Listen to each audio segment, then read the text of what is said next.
بیرانی عزیز و خۆشەویست، خۆشحاڵین جارێشتر بەوەی ئازیزەکەینەوە بۆ پێشکەشکردنی بەرنامەیەکی تری ڕووداوەکانی هەفتە لەگەڵ هاوڕێم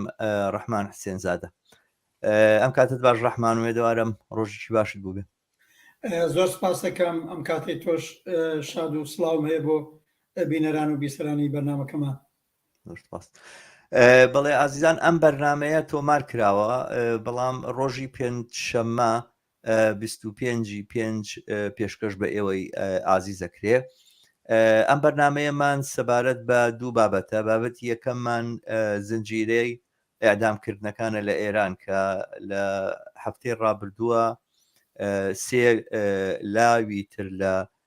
شاری ئەسفەهان بە تۆمەتی کوشتنی 3 پاسدار لەژێر ئەشکەنجەیە نانیان پێ ئیمزاکرا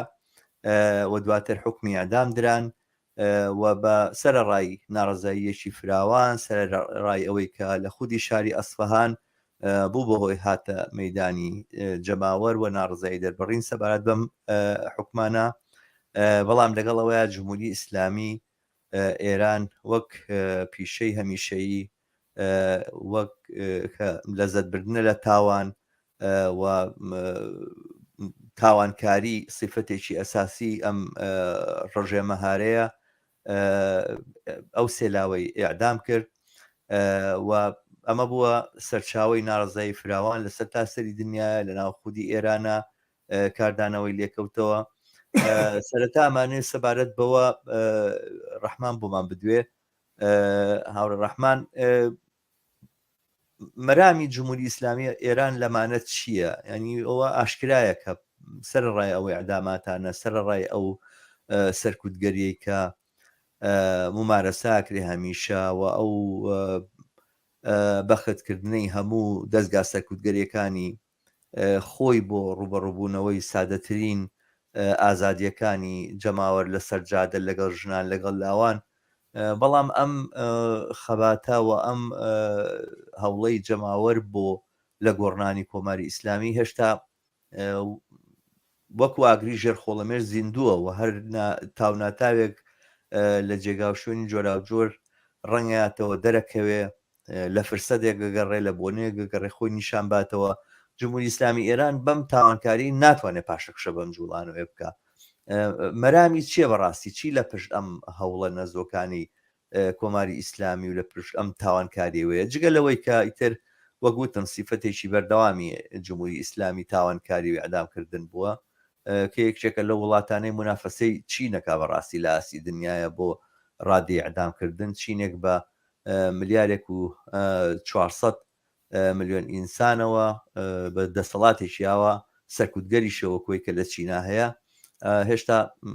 بە حاڵە حاڵشانەدا لە شانی جمهوری ئیسلامی ئێران بۆ ئیعدامکردن.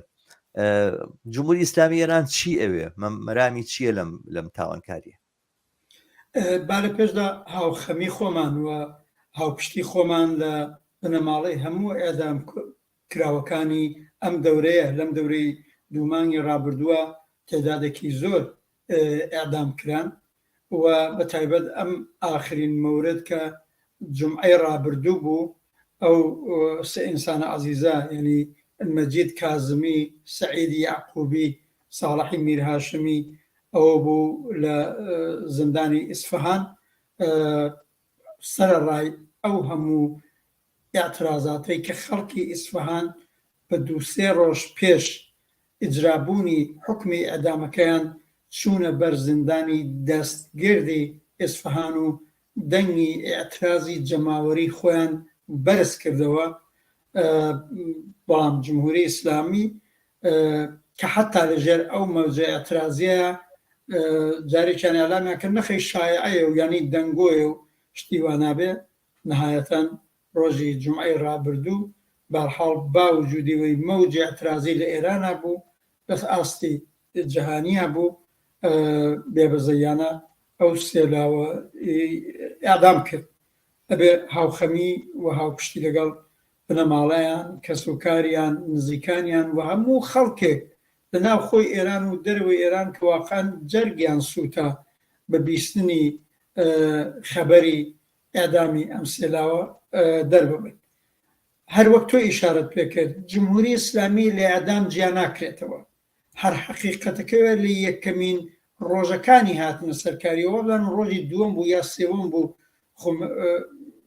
ڕژیمی شایەتی بەڕەسمی ڕووخا بوو 22 بەهمەن و قیامی 22 بەهمەن اتفاق کەوتبوو. ئەوەی مەشهورە لە مەدرسەی ڕەفاح، مەدرسەیەکە لە نێو جەرگەی تارانە، ئەو وەختە خومەینی لەوێنە جێگیر ببوو،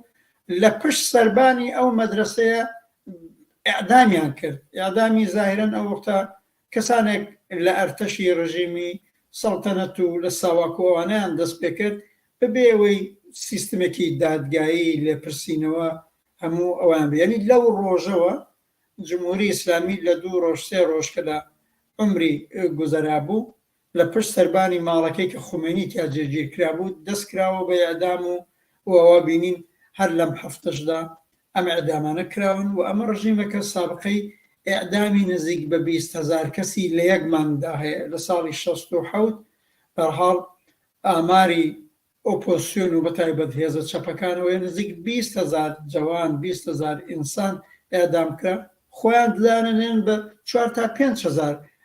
کەسا بمعنایەک کۆمەڵکوژی بوو. ئەمە ڕژیمی ئێعدامی ساڵی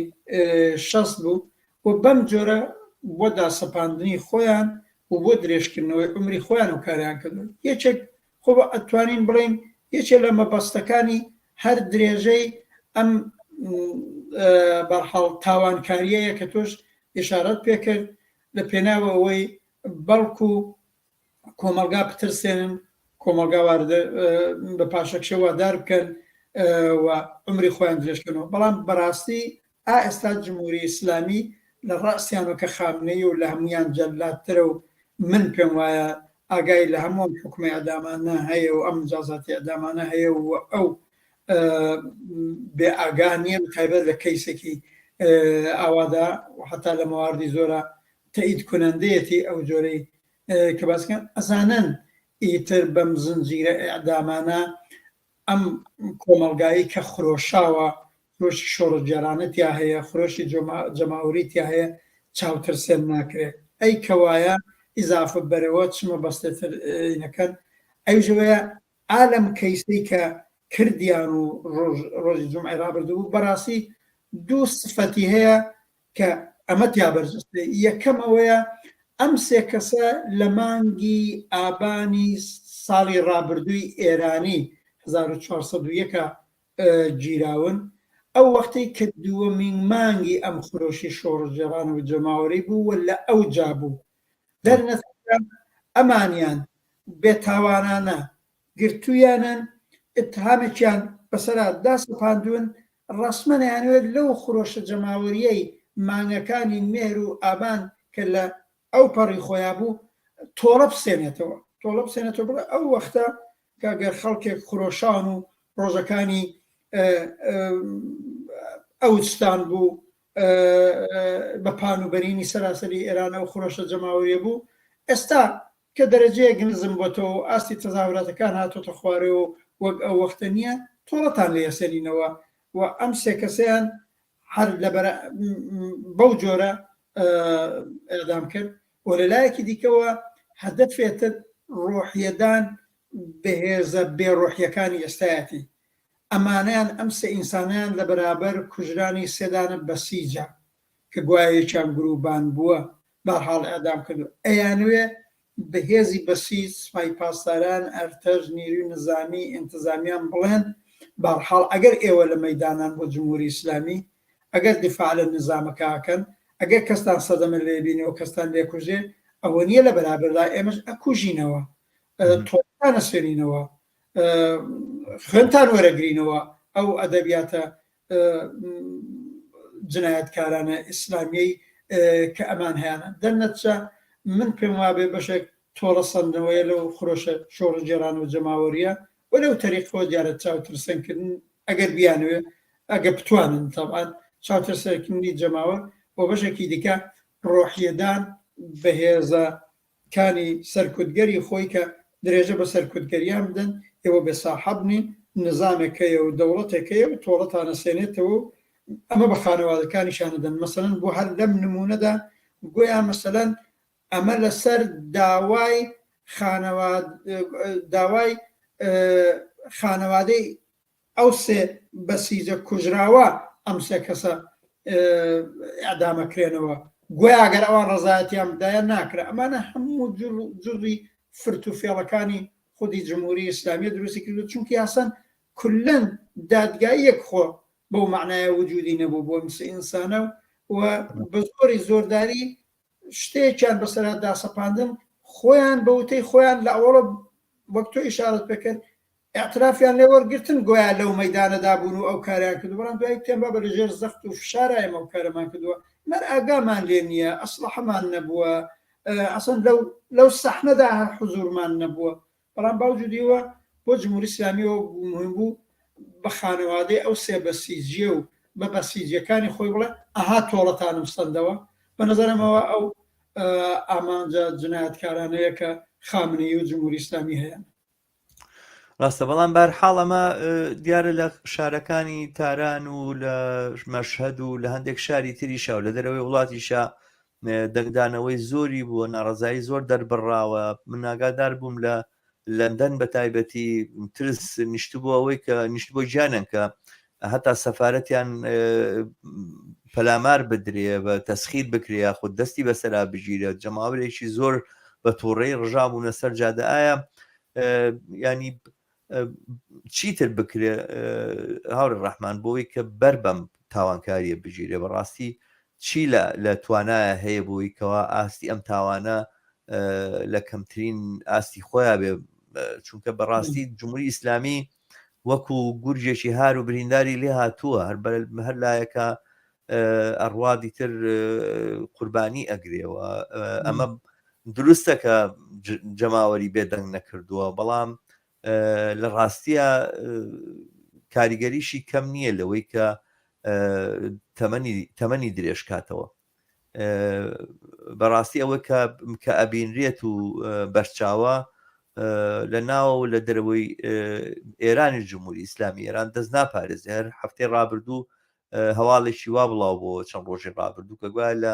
ئەمریکاشە هەوڵی تیرۆری یەکێک لە بڵین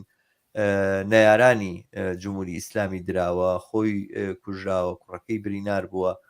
شتێکی لەم بابەتە هەواڵێکی لەم بابەتەش بڵاو بووە بەرەنگاری لەگەڵ ئەمەیە چۆنی ممچینە ئایا چۆن نەکرێ ئەم دەستی جمهوری ئیسلامی بەستی لە درێژەدان بەم تاوانکاری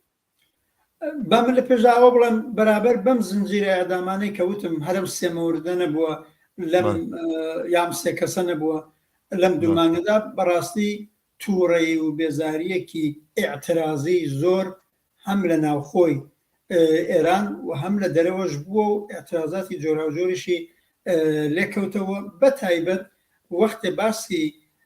احتمال و گومانی ئێعدامی ئەم سێ کەسە مەسەلەن لە هەفتەی ڕابردوو پێش ڕۆژی جومعەکەی بڵاوبووە ئەروەک ئیشارەتم پێدا خەڵکی ئیسفەهان نەوعێک ڕاپەڕین و دوو شەو لەسەر یەک چوونە بەر ئەو زندانەی کە بە زندانی دەستکرد مەشهورە بە جۆرێک حتا بە نەزانم بۆ دووسێ ڕۆژێ مانعی ئیجرای ئیعدامەکە بوون و کە تا کەوتە ڕۆژی جومعەی ڕابردوو ئیعدامیەکەین مەزورمێ بڵێم ئەم بێزاری و خۆشەی ئەترازیانە هەیە لە دەرەوەی وڵاتیش اتفاقا نیرۆکانی ئۆپۆسیۆن بەڕاست و بە چەپیەوە بەڵحاڵ اعتراضاتی جۆرا و جۆریان کردووە هەر لەم هەفتەشا بووە و بەتایبەتدا ئەم شەنبەیەش کە دەڕۆین کە بێتە ڕۆژی 27مان ئەوەی من ئاگادارم هێزەکانی چەپ و کۆمۆنیست لە چەند شار بانگەوازی اعترازیان داوە اعترازاتی جۆرا و جۆری دیکەش بووە هەر بە دوای ئیجرابوونی ئیعدامی ئەم سێ کەسە وەک تۆ ئیشارەت پێکرد لە تاران لە چەندین گەڕەکی مەشهوری لە مەشهەد لە خودی ئیسفەهان لە منتقەی لورستان لە بەعضێ لە شارەکانی دیکەش بەڕاستی کاردانەوەی ئەترازی بووە و لە توولی ئەم یەک هەفتەشدا بەتایبەت لە زانکۆکانیش لە چەند زانکۆ ئەترازاتی خوێندکاران هەر بووە و بە جۆرێکی شار هەیە حتا لە جمعەی ڕابردوو هەرەوە ڕۆژە لە زاهدان کە معمولەن هەموو ڕۆژانی جمعەیەک ڕێپێوانێکی ئەترازی دوای ئەو نوێژی جمعەیە کە و مەولەوی عەبدولحەمیدە لەوێنە وتارەدا ئەوانە بەوجود دێ هەفتەی ڕابردووی تر ئەساسەن ڕووی کردە دژایەتی لەگەڵم ئیعدامی ئەو سێ کەسە و ئیعدامەکانی دیکە ئەمانە بوون و ئەمە ڕێگایەکی مؤثری بەربەرەکانەیە بەڵام با هەر لێرەوە بڵین بەڕاستی جمهوری ئیسلامی لەوە هارتر لەوە دژی ئینسانی ترە بەم ئاستا لە خەبات و ئێعترازێک کە هەیە کە ئێشتا کوونێ بە تەواوەتی سەراسەری نییە کە ئێشتا کوونێ بە تەواوەتی جەماوەری نییە منزورم چییە لەوەی جەماوەری نییە خوب لە شارێکی وەک تارانی 12 ملیۆنی 13 ملیۆنی جمهوری ئیسلامی ببینێ ئێعترازێکی 5,000 کەسی لە گەڕەکی ئەکباتان هەیە یا لە سەتارخان هەیە ئێشتا کوونێ بەوە نالەرزێ ناڵم هیچ حسابێکی بۆ ناکە بەڵام ئەڵێ خۆ شارێکی 12 ملیۆنیە خۆ 1 ملیۆن نهاتۆتە سەرجادە ئێشتا کوونێ 9 ملیۆنیش نهاتۆتە سەرجادە دەنەچە من بەو قیاساڵم ڕێگای مؤثری بەربەرەکانێ لەگەڵ ئەم جنایەت پیشەیەی جمهوری ئیسلامی بەڕاستی بۆ ئێمەی کرێکاران خەڵکی زەحمەتکێش ژنان ئازادی خوازان کۆمەڵانی ڕاپەڕەوی خەڵکی ئێران هیچ شتێ نییە درێژەدان بەم خەباتی ئێعترازیە بەڵام بەهێزکردنی بەڵام جەماوەری ترکردنی بەڵام گشتگیرکردنی سەراسەری ترکردنی حتا ئێستا لە ئاستی دوومانی ئەوەڵ و سێمانی ئەوەڵی هەرم خۆشی جەماوەریەی کە بنەوی خۆشی ژینا ڕێکەوت لەو ئاستەدانێ بۆیە جمهوری ئیسلامی لە فکری تۆڵە سەندنەوەدایە من پێمە بە جمهوری ئیسلامی ئەزانێ لەوانەیە مەوجی ئێعترازی دیکە بەڕێوە بێ بە تایبەت واردی فەسڵی ئەم هاوینە بووین و 1001 مشکلی دیکە بە مشکلاتی جمهوری ئیسلامی زیاد دەبێ کە ئەوەی ناتوانێت ئاو تەمینکە لە بەعزە مەحافزەیەک هەر ئەوەی ناتوانێت بژیوی کرێکاران هەر ئێستا و دوای ئەم هەموو ڕۆژە مانگرتنی کرێکارانی نەفت و پتروشیمی هەر درێژەیە و هەر ئەم ڕۆکە یەکێتر بە قەولی خۆیان لە لیدرەکانی ئەو مانگرتانیان دەستگیر کردو و تەداد لە کرێکارانیان گرتووە ئەزان و حتا بەشێک بۆ بەربەرەکانێکردنە لەگەڵ مەترسی ئەوەیان هەیە کە مەوجێکی دیکە لەم خەباتی ئەترازی بێتە مەیدان دەنەچە ئەگەر پرسی چکردن ئەوەیە هەرم خەبات و ئەترازەی کە هەیە یا لە هەر شارێکە هەیە جەماوەری تر بێ خەڵکێکی زیاتری پێپەیوەست بێ لە بعادی هەزاران نەفەرە و لە شارە چەند ملیۆنیەکان انتظارەوەیە لە تاران و لە تەورێز و لە ئیسفەهان و لە شیراز و لە مەشهەد و هەمویان لە 5 ملیۆن بەرەو ژوور بەرحاڵ دانیشتویان هەیە بۆ نابێن بەرەو ئەوە بڕوام خەباتە بە 9 ملیۆن خەڵک بەرحاڵ عاقبەت بێنە شەقام و قسەیەکی تونتر و حرەکەیەکی تونتر بەرابەر بە جمهوری ئیسلامی و بەرابەر بە زیندانەکانی بە هەزاران و بە هەزاران بچن بەر زیندانی ئەوین و زیندەگەنەکانی دیکەی بکەن یعنی تەنیا ڕێگاکە فشار و زەختێکی جەماوەری خەباتی ئەترازیە جام خەباتی ئەترازیە لە شکلی درێژەی ئەتساباتی کرێکاری بێ هاوکات لەگەڵ خەباتی جەماوەری نێو شەقام و خیابان بێ هاوکات لەگەڵ ئەو مبارزاتی گەڕەکەکان بێ کە بە مبارزەی گەڕک مەحوەر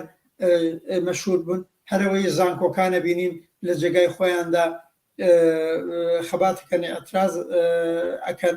جمهوری ئیسلامی خەریکە شانسێک دێنێ دوای مانگێتر زانکۆکان تاتی لە بنەوە جارە لە بابتۆ بڕێک بێخەمە بێ بۆ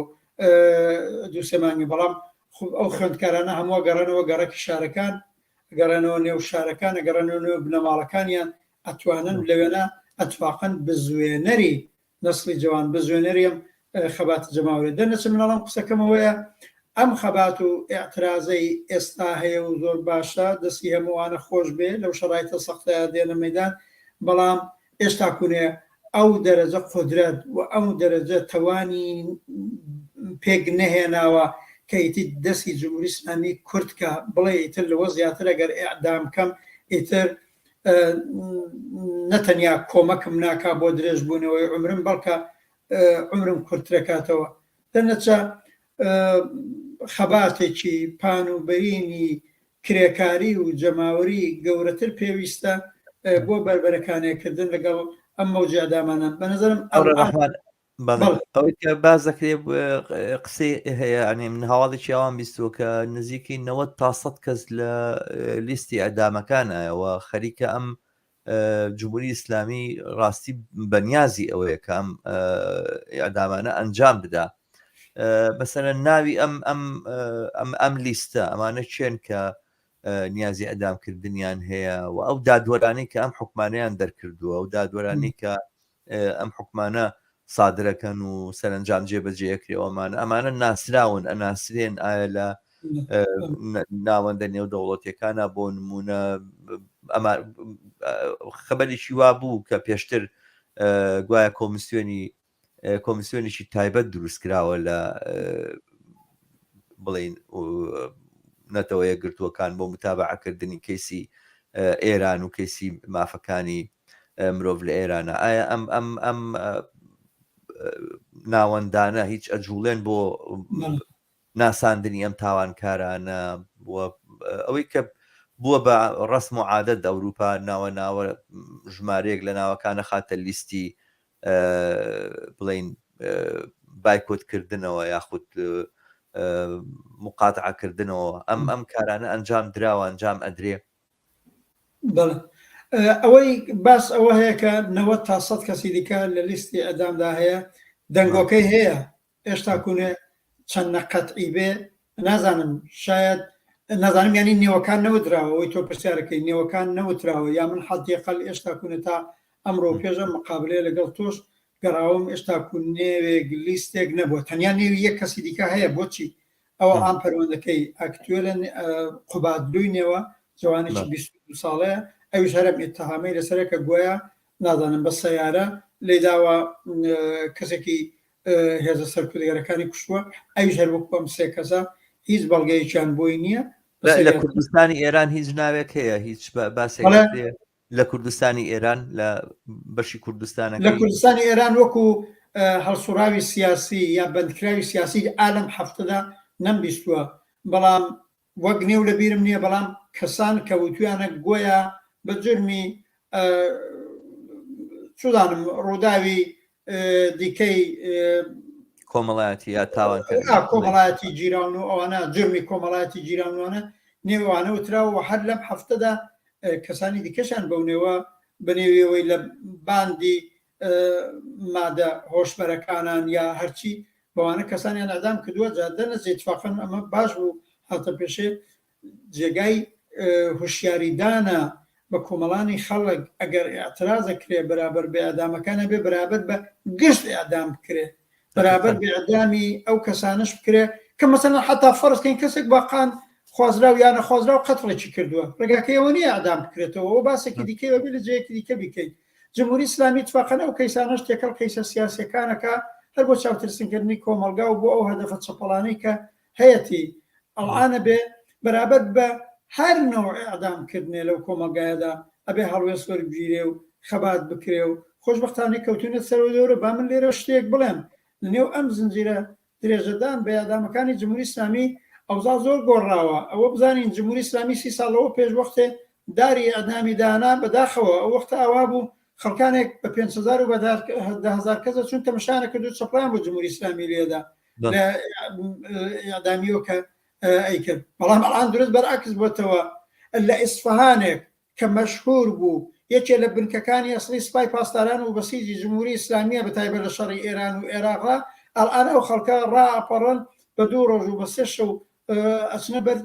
دەرگای زیندانەکەی پێکەن ئەوزاعەکە زۆر گۆڕاوە ئینسانە بێ هەمیشە و دایم قەدردانی بکە پێزانی ببێ بەرحاڵ بەو ڕۆحیە خەباتکارانە و جەماوەریەی کە بەڕاستی لە نێو کۆمەڵانی خەڵکی ئێرانە بەوجود هاتووە زۆر بەوجود هاتووە چی بکەن لەگەڵ ڕژێمێکی حتا مەغز و ئوستەخان ئەوەی بە فارسی پێڵێن هارە سەرکوتگەرە توم قایسەیەکی باشت کرد وڵاتێکی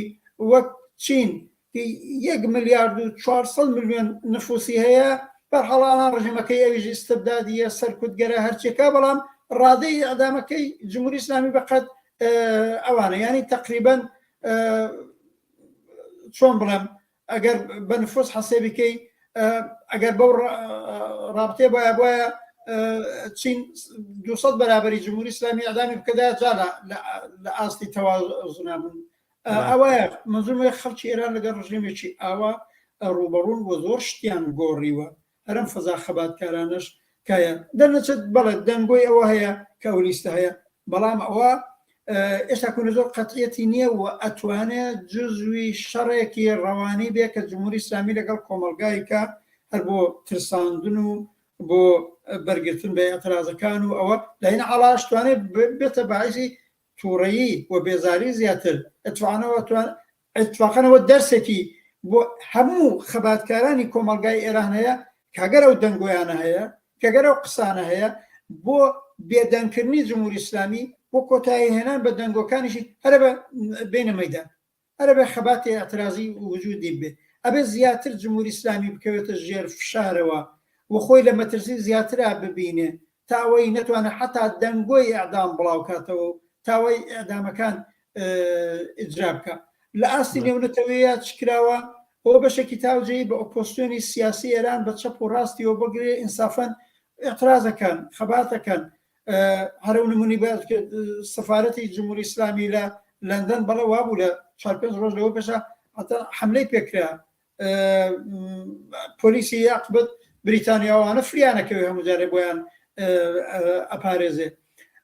ئەوەی سازمانی ملەر چیەکە کۆمسیۆنەکانی حقوقی بەشەری و ئەوانە چیەکەن ئەمانیان هەیە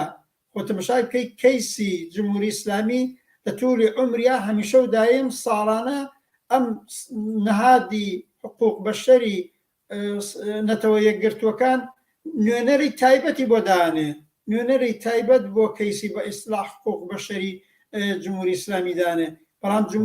قاعدەتەن ئەوانە کە دانرێن ئەبێ ئیجازەیان بێ هەستن بچنە ئەو وڵاتە ئەجملە بچنە ئێران لە نزیکەوە تاقات بکەن مثلا حتا دەورەی ڕژیمی سەڵتەنەتیش ئەمە بووە ڕژیمی سەڵتەنەت ئیجازەیەدا ئەو نوێنەر هەرەسا چووە تارانەوە چوە زیندانەکان و چوو مەرحاڵ کەسانی جۆرا و جۆریەدی قسەی لەگەڵکردن جمهوری ئیسلامی تەنیا یەک جار ئەو کارەی کرد بە کەسێک بوو بنەوی گالیندۆپۆل ئەوی ئیجازەیدا چونکی بەڕاستی ئەو بە دەرەجەیەک لایەنی جمهوری ئیسلامی کرد ئەیانزانی خۆیان ئەیانزانی وایە چۆوە راپۆرتێکی بێخاسیەتی ئەو وەختە هێناوە و بازە شتێکشت و بازە شتێکشی بۆ پۆشین و لەو بابەتە دوای ئەوە هەر ئێستا نوێنەرێکیان بوو نێوی عەبدوڕەحمان ناوێکە 2 ساڵیشە دانراوە جمهوری ئیسلامی ئیجازەی نەداوە خۆ سەردانی ئێران بکەوانە ئەوانە هەموو ساڵێ راپۆرتی خۆیان تەهیاکەن و وتویانە جمهوری ئیسلامی یەکێ لەو ڕژیمە هەرە سەرکوتگەروانەیە کە ئێعدامی کردووە هەر دوێنێ ئەو ڕۆژەی کە ئەم 3 کەسە ئێعدام کران ئەوەی هین سازمانی پشتگیری لە حقوقی ئینسان ئەمنستی فەورەن محکومکردنی ڕاگەیان نەتەنیا محکومکردنی ڕاگەیان هەتا ئەو نامەی ئەترازی بە نەتەوە یەکگرتووەکان و بە ئەفکاری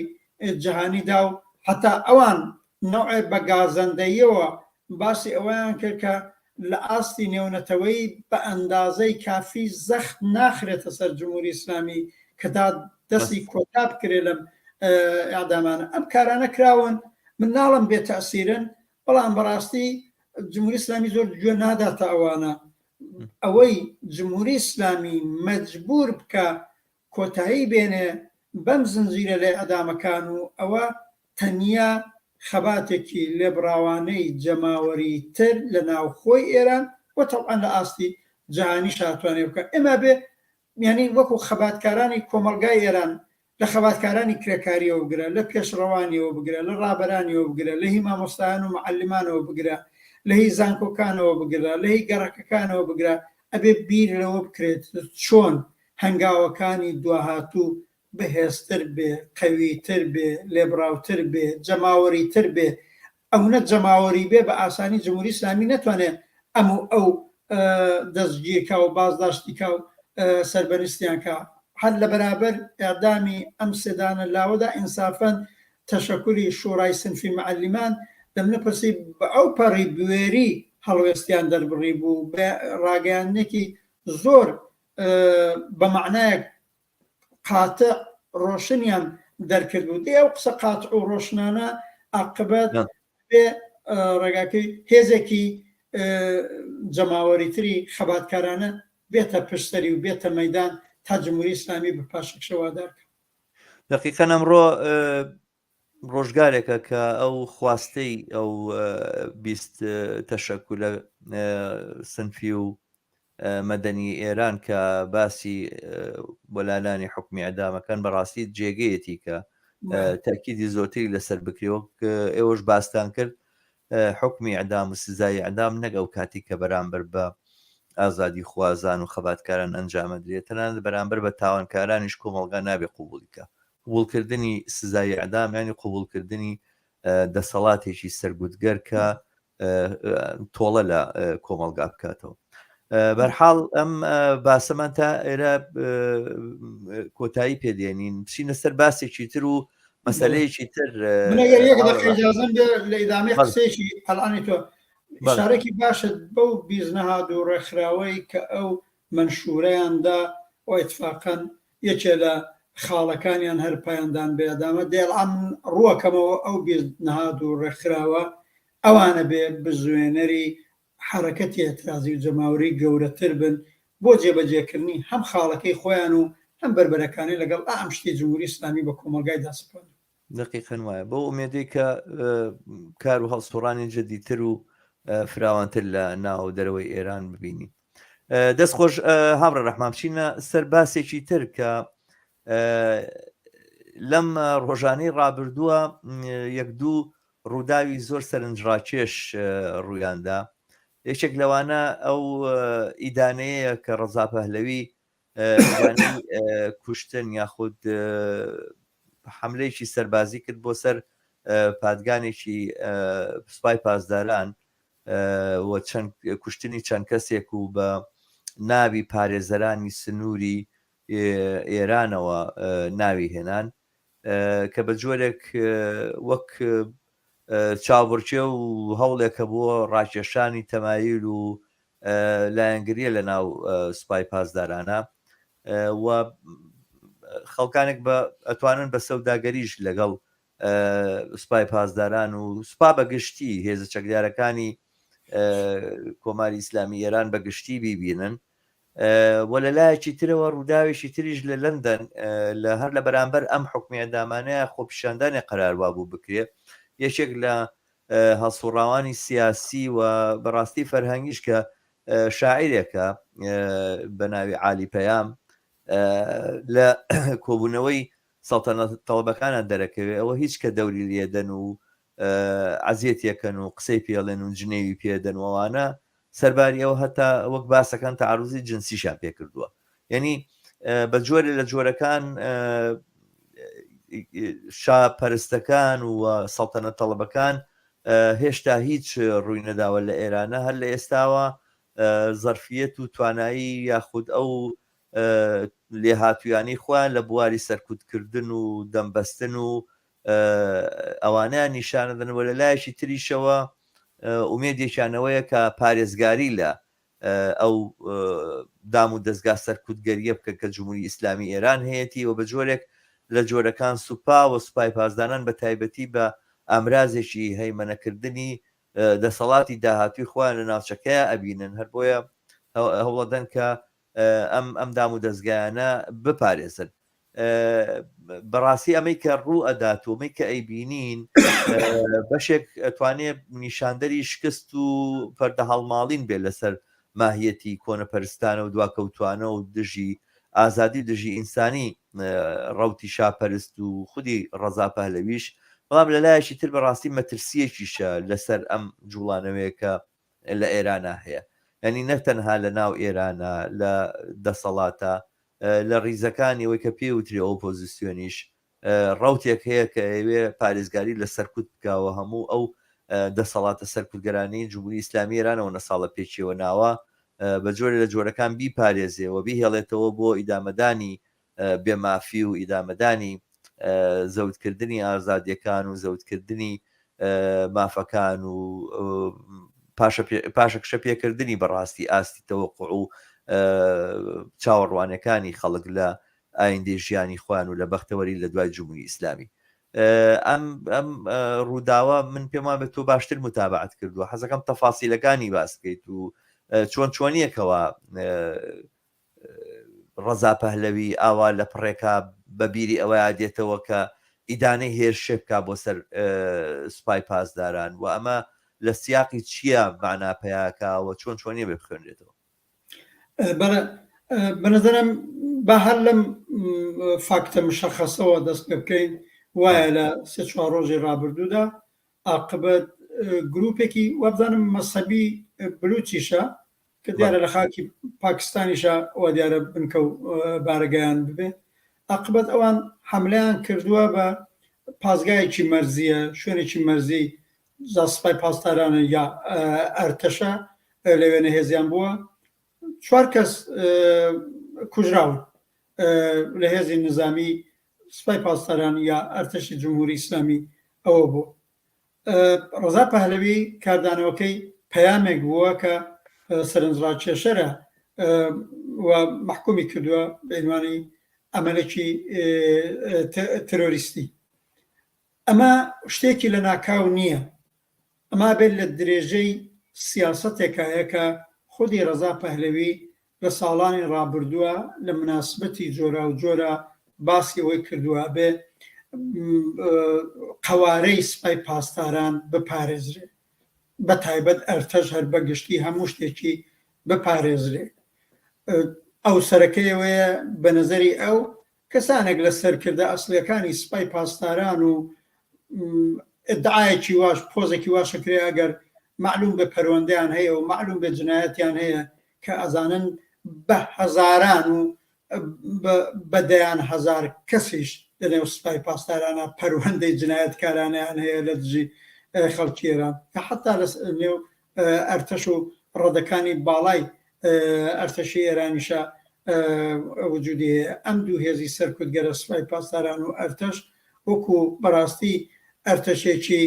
ڕوتینکاری بەعض لە دەوڵەتانی دیکە حتا لە منتەقەکە نییە، چونکی ئەونا بەشێکی هەرە زۆریان دەستیان لە تاوان و ترۆر و کوشتاری کۆمەڵانی خەڵکی ئێرانیان هەیە بە زۆری و کولی سیستمەکە سیستمێکی ترۆریستیە. بەڕاستی کولی دەوڵەتی جمهوری ئیسلامی بۆ خۆی دەوڵەتی ترۆریستیە، دەستگای ئەرتەش و دەستگای سوپای پاسدارانەکەشی بەڕاستی دەستگایەکە بۆ ئیجرای ئەو ترۆریزمەی جمهوری ئیسلامی. دەنەسە مەسەڵەن ڕەزا پەهلەوی باسەکە مەسەڵەن باسن لە مۆهرەکانی سەرەوەی سوپای پاسدارانی، یعنی مەنزوورم هەیە بڵێم لەسەر یەک لە ماوەی ساڵانی ڕابردووە هەمیشە و دایم پشتیوانی لەوە کردووە یا بەرنامەی ئەوەیە بێ کاراکتەری سوپای پاسداران و ئەرتەش بە تەواوەتی پارێزرێ بۆ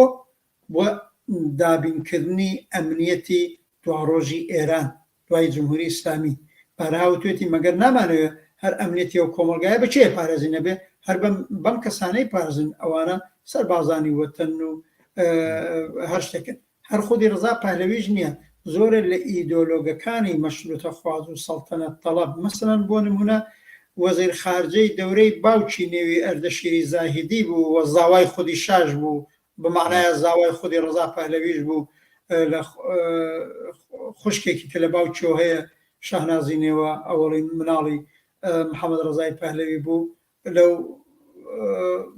خانمەی مصریەکە بوو بە نێوی فەوزیە دایکی ئەو بوو. بەحاڵ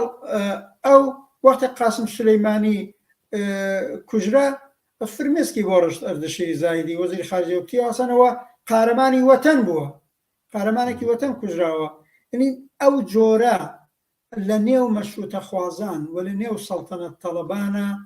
کەسان ئیدۆلۆگ چێرە تاگاتە خودی ڕزا پەهلەوی هەن کە داخوازیان ئەوەیە بە سوپای پاسداران بمێنێ ئەرتەش بمێنێ بۆ پیان وایە دوو دانە ستونی ئەسلی ئەبن بۆ ڕاگررتنی سیستمی حکوومەتی دوای جمهوری ئیسلامی. ئەخر مەشروتە خواز و سەڵتەنەتە خوازەوەوانە یا حتا بەشێکی زۆر لە جمهوری خوازیش بەڕاستیەوانی وا پرۆغەربین خۆ معلومە ئەوان نیگەرانن لەوەی ئەم خۆشی جەماوەریە بە شۆڕشێکی تەواو کۆمەڵایەتی تەبدیل ببێ و عاقبەت ئەوەی کرێکار و ئازادی خواز و چەپی ئێران بە دوایەتی ئەڵێن ئایندەی ئێران ئیدارەیەکی شوڕایی بێ و بەدەستی کۆمەڵانی خەڵکی ئەوان ئەوەیان ناوێ یانوێ ئاڵوگۆڕێک لە باڵای حکوومەت بە وجود بێ خامنەی و دەم و دەستگاکەی و سەرانی سپا و چەند مهرەیەک لە ئەرتەش نەمێنن دەم و دەستگای نظامی و ئینتزامی و ئەرتەش و سپا و ئیداری و ئەوەی پێڵەن بۆرۆکراسی و هەمووی دەست نەخوا و بمێنێ ئەمانیش بچن ببن بە ساحەبی حتا ڕاستەکەی جمهوری ئیسلامی بە دەرەجەیە وا بوو ئەرتەشی شاد دەستی نەخوارد دێ ئەفسەر و تیمسار و ئەوانیان لا بردیا ئەدامیان کردن و ئەو ئەرتەشە بۆ بە ئەرتەشی خدمەتکاری جمهوری ئیسلامی تازە سوپای پاسدارانیشان لە بنەڕەتەوە دروست کەس ساواکەکەشیان ڕاگرت ساواکی سەرکوتگەری زیندان و خراپتریشیان کرد. ئەمانیش لە ئارزووی ئەوەدا جا لەو چوارچێوەدا هەمیشە و دایم پشگیری مانەوەی سوپای پاسداران ئەرتەش بووە. لەو نێوەدا ئێستا گەرم ئەمەلیاتەش کراوە ئیتر ئەمە ئەوەی ئێمە پێڵین چاوقرتاندنێکە یا لەبەی گوتنێکە بۆ خودی سوپای پاسداران و ئەرتەش و بەشێکی زۆر سوپای پاسداران و ئەرتەشی ترڵان ئسکلێتی ئەسلی جمهوری ئیسلامین یعنی ئەمانە بۆ خۆیان ئەنتەگرەی نێو حکوومەتن هەموو کەسەڵە بە حکوومەتی جمهوری ئیسلامی ئەساسەن یعنی حکوومەتی سوپای پاسداران بە ئیزافەی خامنەیان کە لەو سەرەوە داناوە خامنەیش پشدەستور بەوانە جا دەرنەچە وەختێ ئالەم چوارچەوەیە تۆ تەمەشایەکەی و پەیامەدا و دڵسۆزیە نوێنێ و ئەڵێ ئەوانە ئاوای نێون ناون ئەڵێ ئەمانە من پەیامەکەیم لە بەردەسەڵە ئەوانە جوانانی مەرزبانی ئێرانین کە بە قەتڵ لە مەرجی سەراوان بە قەتڵ گەیشتون و ئەمە ترۆریزمە و مەحکومیەکەین دەرنەتیجە ئەو دڵسۆزیەکەی بۆ ئەو سێ چوار جوانە و حتا بنەماڵەکان نییە لەوانەیە لە کوڕی خەڵکی فەقیر و هەژار ببێ وەکو هەموو ئەرتەشەکانی دنیا لە خەڵکی فەقیر و هەژار پێچیان دێن و ئەبنە قوربانی ڕەنگە خودیان بنیادەمانە واقعا لەو مەرزە بوو بێتنە قوربانی دڵسۆزیەکەی بۆ ئەوان نییە حتا وەک ئینسان تەمەشایان ناکە ناڵەمانە ئینسان بوون بنیادم بوون دڵیان خۆش بوو بۆ ژیان ئەڵێمانە جوانانی مەرزبانی ئیرانی بوون مەرزی ئێرانیانە پاراست ئەو دڵسۆزیەکەی بۆ ئەو دیدە شوێنیستیەتی کە مەرزی ئێرانیانە پاراست ئەمە ئیدامەی بەحسی تەواویەتی ئەرزیەکەیەتی ئەوەی کە ئەگەر هەر کەسێک لار تەمەشای ئەو مەرزەی ئێران کابێ لە ئایندەدا سەرکوت بکرێ ئەو مەسەلەکەی ئەوەیە یا لە جەیەکی دیکە ئاڵێ ئەمانە سەربازانی جانباختەی میهەنن تەواوی مەسەلەکەی بۆ میهەنەکەیە میهەنەکەشی بۆیە چونکی سمێنە خۆی تیا بە دەسەڵاتگە بۆی بێتە سەروەت و سامان بۆ بێتە پلە و مقام بەحاڵ نێوی شا لە خۆی بنێت و جێگای ئاغای خامنەیی بگرێتەوە بەجێی وەلی فەقی ئەم جارە وەلی شاهی بێتە سەرکار یعنی منزورمەیە بڵێم هەم لە درێژەی ئەو سیاسەتی پشتیوانی کردن لە سوپای پاسداران و ئەرتەشە ئەنەوێ بۆ ڕاگرتنی ئایندەی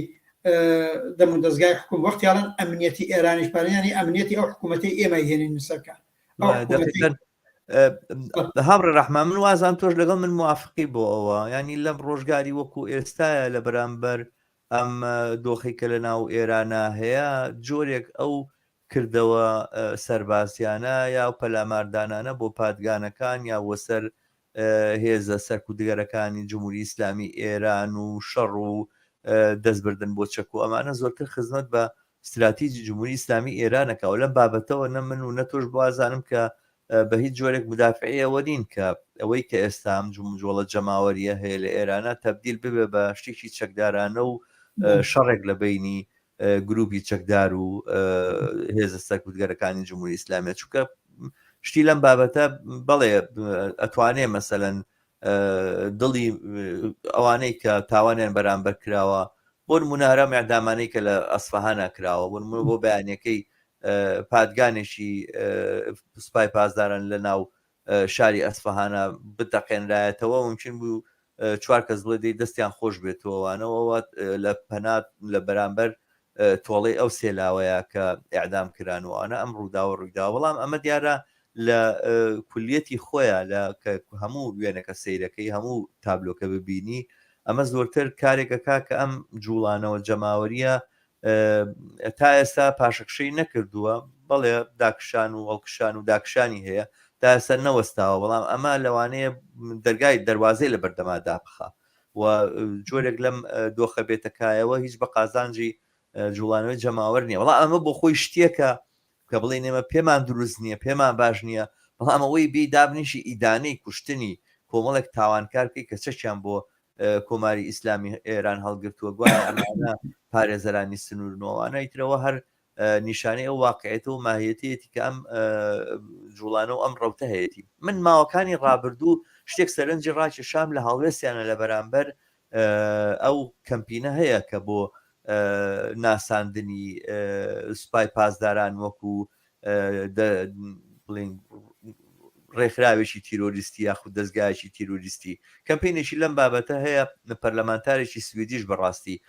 مەسەلەکەی لە ئەستووە گرتووە و چەند خۆ پیشاندان وانە کراوە جێگای سەرنجم بوو کە بەشێکی باش لە سەڵتەنەت تەڵەبەکان و هەندێک لەو کەسانەی کە ناکرێ بڵین هەروە لە خۆ ڕاقساکەن و قسەی مفتەکەنەوەوانە کەسانێکی ناسراون دیان لیچێک لەوانە کەسێکە بەناوی ئاهی هەر لە سویدیش دانیشێ زۆر بە ڕۆشنیان و ئەمە کە ئەکرێت ئەمە بە جۆرە لە جۆرەکان بربەز دروستکردنە لە بەردەم ئاڵوگۆڕێکا کە ممشینە بێتە پێشەوە لە قسمانێک قسەکردنیانە و هاوکات لەو کاتەیە سەفەری ڕەزا پەهلەوی بوو بۆ ئیسرائیل و هاوکاریان بوو شعورە دەکرد و هەستە دەکرد کە لەوا چ شتێک خەریک بن شتێک ئامادە بکەن لە بابەتی کودەتا بە جۆرێک ئومێدیان بەوەیە کە بەشێک لە پاسداران و بەشێک لە جمهوری ئیسلامی هێزە سەرکوتگەرەکان بێتە پاڵیان و کودەتایەک ئەنجام بدەن هەر بەو دەلیلەشەکە بەڵێ ئێمە با هەموو سوپای پاسداران نەکەین بە دوژمنی خۆمان و لە ناو سوپای پاسداران ناممکن ئێمە بتوانین خەڵکانێکە بە سەریحی ئەمانیان باسەکرد لە ناو سوپای پاسداران ناممکنە ناوەندێک هەبێت کە ئێمە دەواازیان لە بەردەمادا نەخەین و وایان لێ نەکەین کە شەڕیمان و نەمان لەگەڵ گوایە بەحسابی خۆیان لەگەڵ ئەم پرۆسی ئاڵوگۆڕیا بکەن فرسەتیان پێ بدەین کە بە خۆیان ناپچنەوە بێنە ڕیزی ئەوەی کاوان ناوێنە ناڕیزی گەل بە گوایە بەڵامی ترەوانەی کە تاوانکارنەوەوانە بیان بینە مەحکەمەوەکەوەی کە مەسەلەن ئەگەر کەسێک بڵێن دەرچووی زانکۆی تاوان نەبێت لە ناو سوپای پاسدارانە جێگای بوو بێتەوە یا کەسێک پاسدار بێتەوەوانە لە تاوانکاری دەست بپارێز یا دەستی پاراستی بیاخود دەستی سوور نەبێ بە خوێنەوەوانە بە جۆرێک هەستەکەی کە مەسەلەکە زۆر واوەترە لەوەی کە هەر بە تەنها نیشاندانی تەمایلێکی دیاری کراو بێ شعورەکەی کە ئەمە جۆرێک استراتیژی سیاسیە جا ئەوەی کە ئایا مەسەلەن ممکنە جمهوری ئیسلامی لە ڕێگەی هەندێک ناوەندی خۆیەوە قۆڵی ڕەزا پەهلەویان بڕی بێ و ئومێدەواریان کردوێ کە بەڵێ تۆ بە جۆرە لەگەڵمانە بسازەی و ئەوانە ممکنە مەجال هەبێ لە ئایندەیە یا ئەوەی کە بە واقعی شتێک لە ئارایە بێ کە لە حاڵەتێکا کە مەسەلەکە لە دەستی چینی باڵا دەست دەرچێەوە ئێران بەرەو شۆڕشێکی ڕیشەی و جەماوەری و سەرتاسەری بڕوا ئەم هینان هەبێ وەکو بڵێن سەمامی ئەمانەیە سوپاپی ئیتمێنانیان هەبێ کە لە بەدیلی ئەوەیە شتێک بێنە پێشەوە هاوکاریەک لەگەڵ لە نێوان سەڵتەنە تەڵەبەکان و بەعزێک لایەنەکانی ناو جمهوری ئیسلامی لە ڕابردووە منم خوێندنەوەیم هەبوو هەستەکەم ئەم بەیاننامە و ئەم ئیدانەکردنەش هەر لەگەڵ ئەو ڕەوتایە ئەنی بە جۆرێک ئەو گومانەکە ئینسانەی کرد لەو هەڵوێستانی ڕابردووتر ئەم جۆرە بەیاننامانە زیاتریەکە چەند شتەیە لەم بەشە لە باسەکەی تۆ باسەکە کە نکاتی زۆر حساس نەبێت لە سەریان زیاتر بوەستین ئەویش یەکەمەوەیە ئەوە ڕاستە، منیش لەگەڵت هاوڕام، من و تۆ یا حتا جریانی ئێمە حزبی ئێمە و زۆرێک لە چەپ و کۆمونیستەکان کە منیستەر و کارم لەگەڵیان هەیە تا ئەم لەحزەش لەم خەباتی ئەترازی بەرابەر بە جمهوری ئیسلامی هەیە. ئەلئان وەخت و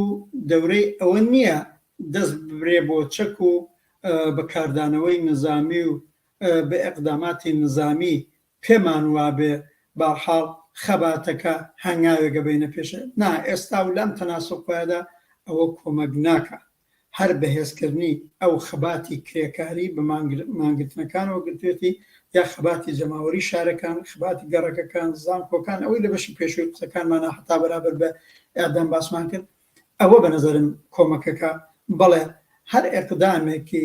نەسەنجیدەی نظامیش ئەتوانێت بەهانە بدە بەدەست جمهوری ئیسلامی. جمهوری ئیسلامی هیچ پێی خۆش نەبووە ئەو سێ چوار کەسەی لەو مەرزە لێ ترۆرکراوە و کۆڵە کارنەواڵی بۆ دروستکردن و مەراسمی بۆ گرتن و پرۆپاگەندیشی بڵاو کردو. من حتا لە بیرم چوو بڵێم ڕئیس مەجلسەکەی جمهوری ئیسلامی کە نەوی قالی بافە بە معنایەک جێگای سەرنجە لە قسەکانیە اتفاقاً بە معنایەک بە دەرەجێکی زۆر ڕاستە و خۆش ڕووی کردە ظاهرەن ئۆپۆزیسیۆن و کە خۆیان بە تەرەفداری ملت و ئێران ئەزانن ئەوە چۆن ئەگەر ئێمە کەسێک ئەعدامەکەین هاواریانە چێتە ئاسمان، بەڵام ئێوە هەر ئەم قسەی نوعی ڕزاپەدی ئەوە مەرزبانانی ئێرانی و لاوەکانی عەزیزی ئێرانیش لە مەرز ئەیترۆکان بۆ دەنگیان نییە. هەر بەڕاستی چەند سەعات دوای ئەوە ڕزاپەلەویان پەیامیدا ئێحساس دەکرد خەریکە جوابێک بە ڕئیس مەجلسەکەی جمهوری ئیسلامی ئەداتەوە. یعنی منزورم وێ بڵێم ئەوە وایە ئەقدامی نەسەنجیدەی نظامی ئالە ئێستادا کۆمەکەکە بە جمهوری ئیسلامی دەنال لە درێژەی خەباتە، لە درێژەی ئەم مبارزەی کە هەمانە من پێم وایە ئاستی خەبات و مبارزەکاتە جێگایەک کار کۆمەڵانی خەڵک واقعاً دەست بۆ چەکیش برن بۆ کۆتایی هێنان بە عمری جمهوری ئیسلامی. ئەوەی زۆر جار باسیش کراوە، مارکسیستەکان و ئێمە کۆمۆنیستەکانیشمان باس کراوە، وەختی گەینە سەردەمی قیامێک لە عەلەیهی دەوڵەتی داسەپاوی بورژوایی و سەرکوتگەر بەرحاڵ بەم هەموو دەم و دەزاکە بۆ کاتێکە هەرو خەباتی جەماوەریە و پێشڕەوانی خۆیان تەشخیصیانەوە بێ ئەڵانجایە چەتر لە کارەکانیانەوەیە بێ دەست بەرن بۆ قدرەتی نظامیش بۆی کۆتایی بێنن بە دەم و دەستگای داپڵۆسێنەری کە مسلحن لەلایەن ڕژیمەوە. بەڵام ئەوە کەیە ئێستا ئەو کاتە نییە. بەڵێ منیش پێم وایە مەسەلا هەرم عەمەلیاتەی لەو مەرزە کراوە و بەتایبەت جەریانێکی لە منەپرسی کۆنەپەرست بنێوی جەیش العەدلە یا جەیش الزوڵمە کردایەتی لە منەپرسی قاعدەتەن جێگای پشتیوانی ئێمە کۆمۆنیستەکان نابێت، بەڵام هەر وەک تۆ وەسکرد جێگای ئیدانەکردنیش نییە. تۆ بتەوێنێتەوە کۆمەلگایەکی گەورەیە، ئەترازاتی زۆر هەیە، بێزاری لە جمهوری ئیسلامی هەیە، تۆ هەموو خەڵکت بە شێوەی خۆت پێ کۆنتڕۆڵ ناکرێت. ئەدەیە گەچێتە خیابان و ئەترازەکە ئەدەیەک مان ئەگرێ، ئەدەیە لە گەڕەکە کارێترا، ئەدەیە لە زیندانە مانگرتن لە خواردنەکە خۆ ئەدەیەکیشایە بووە ئامانج و هەدەفی خۆیان ئەچن حملە بە پازگایەکی ئەکەن. ئیتر هێزێک خۆی بە هێزی ئۆپۆزیسیۆن بزانێ و لە دژی جمهوری ئیسلامی بێ ئەبێ بگەڕێتەوە بڵێ هەر ئەو چەند سەربازش کە لەو مەرزە کوژراون قوربانی دەستی جمهوری ئیسلامی. ئەسان خودی ئەوانەڵان ئێمە ڕووەکەینە نێو ڕیزەکانی سوپای پاسداران و ئەرتش دەڵێن سەفی جمهوری ئیسلامی بەجێ بێڵن. تاکەی سەرنوشتی خۆتان گرێدەن بە جمهوری ئیسلامی و بۆ بنە گۆشتی دەمی تۆپ، بۆ ببنە قوربانی. منیش پێم وابێ لەوانەیە لە نێو ئەم چەند مەرزبانەی جەنابی ڕەزا پالەوی ئەڵێ یا ئەم چەندانە سەربازەی سەرباز بوون، بەسیج بوون، هەرچێ بوون، لەوانەیە کەسانێک بن واقعاً خۆیان بوو بێتنە قوربانی هەروە گوتم لە خەڵک. بەڵام ئەوەی بوونەتە قوربانی مقەسرەکەی جمهوری ئیسلامیە، جێگای ئیدانەکردن نییە. ئیدانەکردنەکەی ڕەزا پەهلەوی بۆ خۆی پەیامە منیش پێم وابێ بۆ پلانێکی گەورەتر. ئەوەی باتۆتە پلانێکی ئستراتێژیکتر، ئایا نەوی بنین ئستراتێژی یا هەچی، بەڵام پلانێکی گەورەترە. بۆیە وتم وەکو زنجیرەیەکە بێت تەمەشایکەی وەختە لە چەند ساڵەوە پێشەوە بە سوپای پاسداران و ئیسکلێتەکەی بمێنێ، ئەرتەش بە تەواتی بمێنێ، ومێدمان بە ئەرتەش هەیە، حتا نیروی نظامی و ئینتیزامی وانە ئەڵێ ئەوانە بێ ڕاگرین خۆ ئەی چۆن ئەم کۆمەلگایە ئەپارێزین و حکوومەتی ئایندە پارێزین لەنێو ئەوەشدا وەختی ئەواڵێ ئەمە پەیامێکە لە دەورێکە بۆی خەریکە بە سوپای پاسداران ئەڵێ بە ئەرتەژەڵە بابە من لەگەڵتان ڕێک دێم من حاضرم معاملەتان لەگەڵ بکەم ئێوە حاضرمە تا ئێستا خودی سوپای پاسداران و ئەرتەشەکان حاضر بەو معاملەیە نین ئایا ئەمە زەمینەی هەیە بە نەزانم لە ڕەوتی ڕووداوەکانی زۆر ئاڵۆزی سیاسی کۆمەلگای ئێرانە زۆر احتمالات هەیە وەختێک جمهوری ئیسلامی بگەوێتە سەرەمەرگی حاضرە خامنەیەکەشی قوربانی بکە حاضرە وەلیفەقیەکەش بنێتە کار ئەوقتە سوپای پاسدارانێک کودەتامانن بێ کۆنتڕۆڵ بگرێ بەدەستەوە بڵێ لەگەڵ بەشە لە ئۆپۆزیسیۆنیش سازاڵ بەشێک لە ئۆپۆزیسیۆنەکەش لە هەمویان بێزەرێرتر سەڵتەنەت تەڵەب و مەشروطە خوازن چونکی وەکو مۆراکرێ ئیستفادەیان لێ بکەن ماوەیەکیش مەجالیان پێ بدەن بێن لە نێو سیستمی حکوومەتیشا بن بەبێەوەی بیانکەن بەشا چونکی خودی ڕەزا پایلەوی و سوپای پاسدارانی ئەوانەزانێ سەڵتەنەت زیندوو نابێتەوە لە ئێران بەڵام ئەتوانن بڵێن لەگەڵ ئێوەی باشە مەشروطە خواز خۆتان بکەن بە حیزبێکی سیاسی وەرن ئەوەش لە دەم و دەستگای دەوڵەتیا ببن و خۆیەوە مشکلێکتان لەگەڵ سوپای پاسداران نەبوو مشکلێکتان لەگەڵ ئەرتەژ نەبوو ئەبێت جێگا بۆ احتمالاتە بکەنەوە بۆیە من واقعیە چێلەوانم پێم وایە ڕەزا پەهلەوی لە فازی سەوداگەریایە لەگەڵ سوپای پاسداران و ئەنە ڕەنگە وەهمی بێ ڕەنگە واقعا فریوی بدەن لەم نەپرسی جمهوری ئیسلامی و سەرکردەکانی جمهوری ئیسلامی و سەرکردەکانی سوپا و ئەرتەش زۆر پیچیدەترن سیاسەتمەدارترن بۆ قازانج و بەرژەوەندی جمهوری ئیسلامی و ڕاگررتنی حکوومەتەکەی زۆر وریاترن لە ڕەزا پەهلەوی بۆ مەگەر ڕەنگە بینەران و بیسەرانی ئێمە لە بیریان بێ 18 ساڵ لەوە پێش هەرو جمهوری ئیسلامیە کەسی ناردە دەرەوە بە نێوی چێرەیەکی فعالی ئۆپۆزیسیۆن ماوەی ساڵێک هەرچی کایەیە بە سەرانی ئەسلی ئۆپۆزیسیۆنی ئێران لە سەڵتەنەت تەڵەب و مەشروطە خواز و شورای مدیریەتی گوزار و جمهوری خوازەوە کردبوون و فیلمی لە زەبت کردبوون و کەوە بێن و کۆنفرانس بگرن و هەمایش دابنن و جەلسە بگرن و چۆن تەرحی ڕوخانی جمهوری ئیسلامی ڕێژن کابرا کارەکەی خۆی کرد فیلم بەرداریەکانی کرد ساڵێکی پێچوو هەموو ئەم چێرە ئەسلیانەی مەشروطە خواز و سەڵتەنەت خواز و جمهوری خواز و ئەتا فدرالیست خوازی وەکو عەبدوڵڵا موحتەدی تیا بوو فیلمەکەی هەر بردەوە بۆ ئێران و لە تەلەڤیزیۆنی جمهوری ئیسلامی بۆیان بڵاوکردن و ئابڕوویان بردن ئەنی بەنظرم هاوڕە ڕەحمان چەند دقەیەکی کەم ماوە فقط ئەمەوێ بڵێم بەڵێ لە فازی ئەو سەوداگەریایە بەنظرمە بێ وەک پلانێکی گەورەتری مەشروطە خواز و ڕەزا پەهلەوی تەمەشاکەی بەتایبەت دوای ئەوەی ئەم کۆنفرانسی جۆرجتاونی بەجێهێشت و سەفەری ئیسرائیلی کرد و وعدەهایەکیان پێداوە ئەوانە و ئەو وەهمەی پەیدا کردووە خۆی ڕەنگە ببێتە تاقە ئالتەرناتیوی ئایندەی ئێران بەعید نییە چوبێتە فازیان معاملەگەریە ئێمەی بەرەی کرێکار و چەپ کۆمۆنیستەکان ئەبێم هەڵسۆکەوتانە بە جددی ببینین ئەبێ بە جددی کاری لەسەر بکەین ئەبێ بۆ لە قاودان و خستنە پەراوێزەوە لە ڕەوتی ڕووداوەکانە حەولی خۆمان زیاتر بکەین زۆر باشە دەستت خۆش بێ هاوڕێ ڕەحمان بەم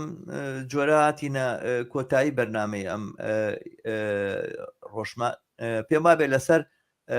دانانی سوپای پاسداران لە لیستی تیرۆر ڕەنگە کۆمنتێکت بوو بێ وتە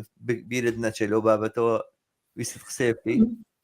من فقط ئەوە بڵێم سوپای پاسداران و دەوڵەتی جمهوری ئیسلامی هەر لە ڕۆژی ئەوەڵە تەرۆریزم بوون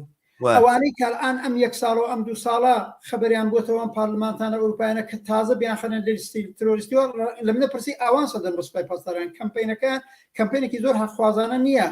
لە ئەی حاڵە ئێمە مخالفەتی ناکەین هەرکەس لە هەر کوێ سوپای پاسدارانە خاتە لیستی تەرۆریستە و بابیخە لە نەزەر کرێکار و کۆمۆنیستەکانی ئێرانە 44 ساڵە لە لیستی ترۆران بە دەوڵەتەکەیانەوە بە سوپای پاسدارانیانەوە ئەمەی بەڵام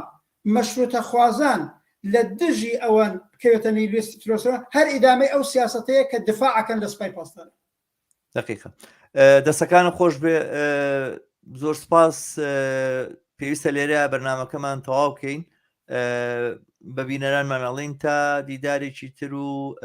باسی تر لە بەرنامەی ڕووداوەکانی هەفتە بە کامەرانی تانەسپێری زۆر سپاس